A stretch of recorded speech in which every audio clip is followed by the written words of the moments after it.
paz do Senhor, tudo bem com vocês?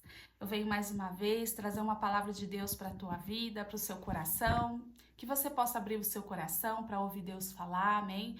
Assim como Deus falou comigo nessa palavra, que Deus possa falar com você, tá bom? Aí no jeitinho que você tá, na sua casa, tá bom? Que você possa abrir o seu coração, que se encontra em Jeremias 8, verso 18 em diante.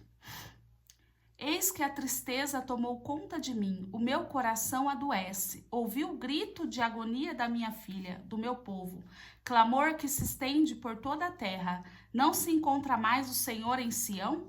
Não se acha mais ali o seu rei? Ora, porque me provocaram a ira, cultuando seus ídolos e seus inúteis deuses estrangeiros. Assim passou o tempo da colheita, acabou o verão e não estamos salvos. Estou destruído com a devastação que se abateu sobre todo o povo. Choro e lamento, ao extremo do meu ser, o pavor e a tristeza se apoderam de mim. Não há bálsamo em Gileade? Não há médico lá? Por que será que então que não há sinal de melhora e cura para a enfermidade de meu povo? Aqui, o profeta Jeremias, né, ele estava se lamentando porque mais uma vez o povo ali estava desagradando a Deus, estava entristecendo o coração de Deus, né? E o profeta Jeremias foi um profeta que Deus chamou para exortar aquele povo através do Senhor, né? O Senhor ia falando com Jeremias e Jeremias ia exortando o povo, né? Falando, olha, o Senhor o Senhor vai vir com ira, com justiça, né? Porque vocês estão se perdendo. E o que me chamou a atenção no verso 11, né?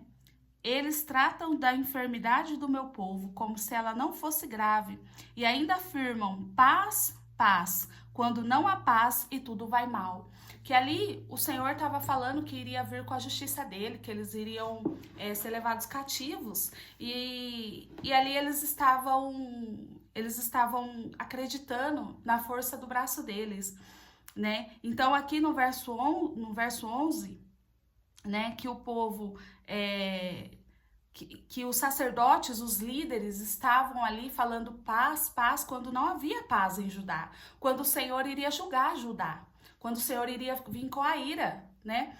E os sacerdotes, os líderes, estavam ali tapando o sal com a peneira. Eles estavam falando que havia paz, sendo que não havia paz, né?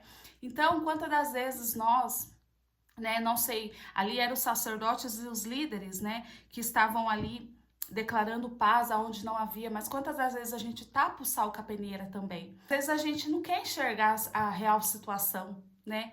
E às vezes nós procrastinamos muitas coisas, né? Às vezes a gente não se posiciona, né, como o Senhor falou pra gente se posicionar. Às vezes a gente vê que tá tudo dando errado, né? E a gente tá declarando paz, fingindo que não tá vendo, fingindo que não tá enxergando aquilo, né? Como os sacerdotes e os líderes daquela época fizeram, né? Então, mas que a gente possa se posicionar, né? Que a gente venha se posicionar na nossa casa, com os nossos filhos, né? Umas atitudes dos nossos filhos, às vezes, que não agrada, né, ao Senhor, e às vezes a gente tapa o sal com a peneira, a gente não exorta eles através da palavra, por conta do medo, às vezes, né? Mas que a gente possa se posicionar, que a gente não venha fazer como esses líderes, declarar paz naquilo às vezes que o Senhor está falando, se posiciona, porque tudo que a gente vai plantar, o Senhor falou pela palavra, a gente vai colher. Aqui eles plantaram, né, e lá para frente eles colheram, eles vão colher, que é o exílio, né? Então, que a gente possa lembrar que tudo nessa vida tem uma colheita. Tudo que a gente planta, a gente colhe, né? E o Senhor falou muito comigo nessa palavra, que a gente venha se posicionar. Quando a gente vê algo que está errado, que está fora, né, da vontade de Deus, que está tudo dando errado, a gente vai lá, se posiciona. Se precisar, exorta através da palavra, mas que a gente não venha declarar paz aonde não há paz. E a justiça do Senhor, ela também é louvável, porque às vezes através daquele exílio o povo voltou para Jesus. Através daquele exílio, né? Através do sofrimento, dos desertos que a gente passa, há arrependimento, há posicionamento, há uma nova chance. Então, é permissível também a gente passar por momentos difíceis, mas eles não podem, né? Eles não podem nos controlar. Os momentos difíceis, a gente não pode se curvar a eles, né? Assim, de uma maneira mais clara. A gente não pode se curvar a esses desertos, a essas lutas, que a gente venha lembrar que a gente tem um Deus que luta as nossas batalhas, que Ele vai à frente das nossas batalhas, Ele guerreia por nós somos filhos do Senhor, que você possa aí lembrar de quem você é filho, né? Então, aqui me ensinou muito esse versículo 11, e no verso 20... Assim passou o tempo da colheita, acabou o verão e não estamos salvos. Ali o povo estava confiando na força do braço deles. Eles estavam confiando, né, que nas forças do Egito. Que o Egito, eles tinham muito armamento militares, né? Ele era assim conhecido como, vamos supor, o forte ali, né? O exército forte, o exército que tinha bons armamentos. Mas o Senhor mostrou para eles que sem a confiança no Senhor, eles não iriam chegar a lugar nenhum, a não ser no exílio, né? Então, o Senhor queria, através daquela humilhação, que eles foram humilhados, né? O Senhor, no capítulo 46, fala que eles perderam aquela batalha, né? E o Senhor mostrou o quê? Que sem Deus a gente não chega a lugar nenhum. Foi o que o Senhor falou comigo através dessa palavra. Sem o Senhor a gente não chega a lugar nenhum. A gente pode ser o mais sábio, a gente pode ser o melhor profissional, mas se isso tudo está à frente do Senhor, a gente não chega a lugar nenhum, a não ser no sofrimento, né? Se a gente não colocar o Senhor como nossa prioridade, a gente não chega a lugar nenhum. A gente vai remando e não sai do lugar, né? E às vezes a gente se depara perdendo algumas batalhas, mas o Senhor, ele não nos permite passar por algumas batalhas e às vezes perder elas, se não for para nos reposicionar, se não for para nos lembrar, né? Que a gente tem o Senhor e Ele é o único que deve ser adorado, porque às vezes colocamos coisas na frente do Senhor, colocamos a tudo, o nosso eu, né? O nosso achismo, a nossa capacidade de fazer e acontecer, e sem a presença de Deus a gente não é nada. Sem a presença de Deus a gente não vence batalha nenhuma, seja ela física, espiritual, né? Aqui no caso, o Senhor permitiu que eles fossem derrotados, para trazer eles de volta para a presença de Deus, para mostrar que tá vendo, sem o Senhor, vocês não vão chegar a lugar nenhum, sem eu na vida de vocês. O Senhor fala aqui, eu creio em nome de Jesus. Sem o Senhor na vida de vocês que está ouvindo, vocês não vão chegar a lugar nenhum, e que vocês possam ouvir Deus falar através dessa palavra, assim como Deus falou comigo, né? Aqui no Salmos 37, que fala, não te indignes por causa... Salmo 37, verso 3. Confia no Senhor e pratique o bem, assim habitarás em paz na terra e te nutrirás com a fé. Deleite no Senhor e Ele satisfará os desejos do teu coração. Entrega o teu caminho ao Senhor, confia nele e mais Ele fará. Aqui o Senhor declara pela palavra dele que é para nós confiarmos nele, que tudo Ele fará. Que é para a gente colocar Ele como prioridade da nossa vida. É para a gente amar Ele, não pelo que Ele faz, porque às vezes Ele não vai fazer do jeito que a gente quer. Mas que a gente venha adorá-lo, servir a Ele pelo que Ele é nas nossas vidas. É assim que o Senhor falou comigo, né? E que o Senhor possa falar com você, né? Aqui no verso 22, né, que o povo... Não há bálsamo em Gileade? Não há médico lá?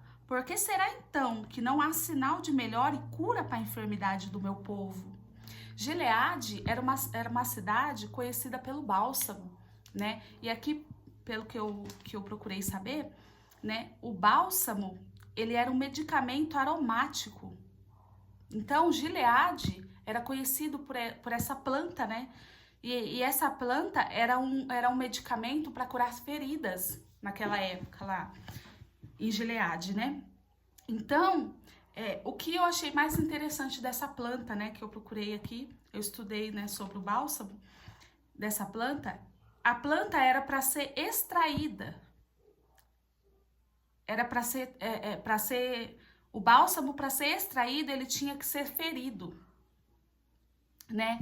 Então, essa planta, ela era medicinal para aquele povo. Então, o povo estava aqui falando, não há bálsamo em Gileade, né? Ou seja, não há cura, né? Lá tem médico, né? Ou seja, medicina, né? Através dessa planta. E não tem médico lá? Não tem bálsamo em Gileade, né? E o que eu achei mais interessante, né? Que me impactou demais. O bálsamo, naquela época, para ser extraído, ele tinha que ser ferido. E às vezes Deus, ele vai nos ferir para que o melhor de nós, né, venha a ser extraído, né? O Senhor, ele sempre vai nos amassar para poder a gente se achegar mais perto dele, para poder a gente ter uma intimidade com o Senhor. Aqui foi o que o Senhor falou comigo, e naquela época o bálsamo era para curar feridas, né? E eu quero aqui ler em Isaías 53, que fala, Isaías 53, do verso 1 ao 5. Vocês vão entender o que é esse bálsamo. Ora, quem creu em nossa pregação? E a quem foi revelado o braço do Senhor? Ele cresceu diante dele como um broto tenro e como uma raiz saída de uma terra árida e estéril. Ele não aparentava qualquer formosura ou majestade que pudesse atrair os seres humanos. Nada havia em seu aspecto físico que pudéssemos ser cativados. Pelo contrário, foi desprezado e rejeitado pelos homens. Viveu como um homem de dores, experienciou todo o sofrimento. Caminhou como alguém de quem os seus semelhantes escondem o rosto. Foi menosprezado e nós não demos sua pessoa importância alguma. E, no entanto, suas dores eram as nossas próprias enfermidades, que ele carregava em seu ser. Sobre seu corpo levou todas as nossas doenças. Aleluia, Jesus. Contudo, nós o julgamos culpado e castigado por Deus, pela mão de Deus ferido e torturado. Mas, de fato, ele foi transpassado por causa das nossas próprias culpas e transgressões. Foi esmagado por conta das nossas iniquidades. O castigo que nos propiciou a paz caiu todo sobre ele, e mediante suas feridas foram curados. Aleluia, glórias a Deus. Aqui o Senhor, ele é o bálsamo, né? E aquele povo queria buscar cura aonde só o Senhor poderia curá-los. Porque tem cura, né? Que é só o Senhor que vai nos curar. E às vezes a gente colocamos nossa dependência, não sei qual foi o seu diagnóstico, às vezes você recebeu um diagnóstico que te deixou preocupado. Mas seja confiante no Senhor. Creia que o Senhor vai te trazer cura.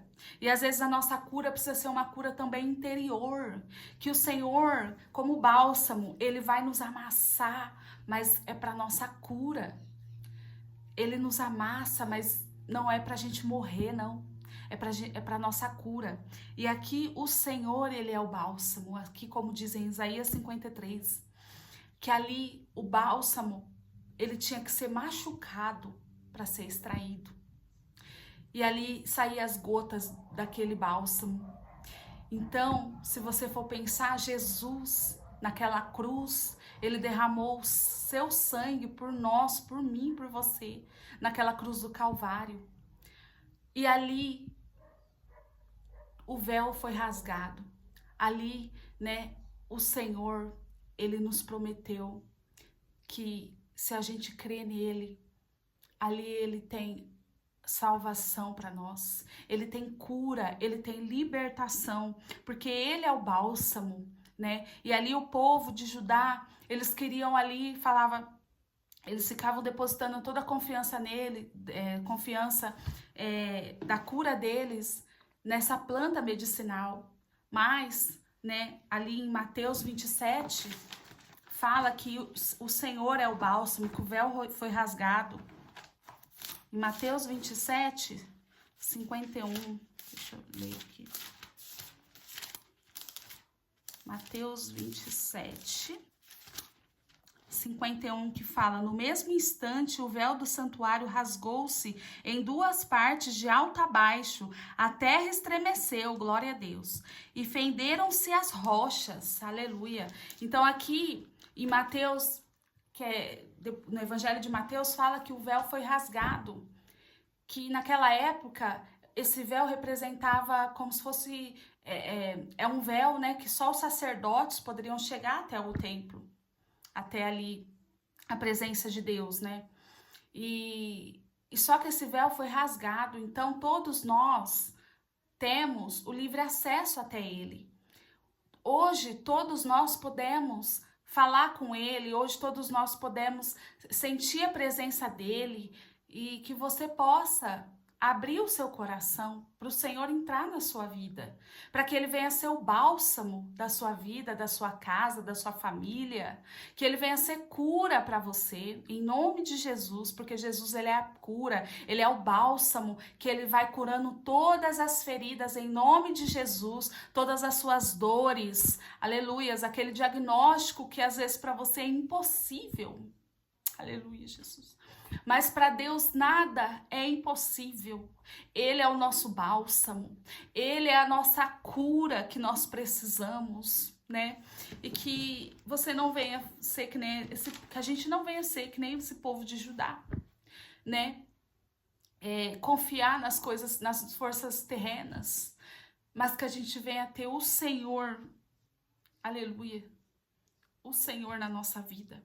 Independente do que acontecer, não deixe de adorar Ele, não deixe de buscar Ele, que você possa conhecer esse Deus, em nome de Jesus, que você tenha um livre acesso até Ele. O véu foi rasgado, aquele sangue naquela cruz, aleluias, foi derramado pelos nossos pecados, por nós, para nos salvar, aleluias. E às vezes nós somos ingratos, nós somos tão ingratos e assim, o Senhor, Ele nos revela de uma forma tão linda.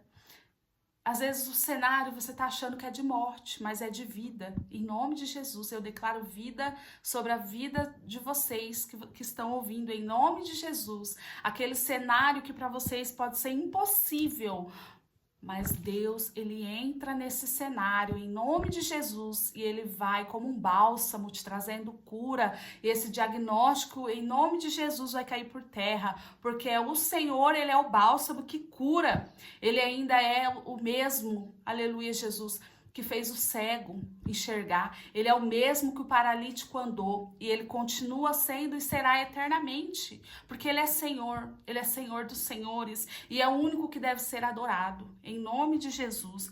E eu queria muito compartilhar essa palavra com vocês, porque o Senhor foi falando comigo, né, através dessa palavra, dia após dia, e eu creio que a gente não deve reter e que sim, a gente pode compartilhar com aqueles que estão dispostos a ouvir ao Senhor, a abrir o coração. Então aqui o ensinamento que o Senhor me deu, que Ele é o bálsamo, que aquele véu foi rasgado, né? Então a gente tem livre acesso até Ele, em nome de Jesus, que você possa chamar a presença de Deus aonde você estiver, no seu trabalho, seja a referência de Cristo, aonde você passar, que as pessoas possam ver Cristo em você, em nome de Jesus. Amém? Glórias a Deus. É essa palavra que eu deixo para vocês. Amém? Paz do Senhor, Deus abençoe e que vocês tenham uma ótima semana.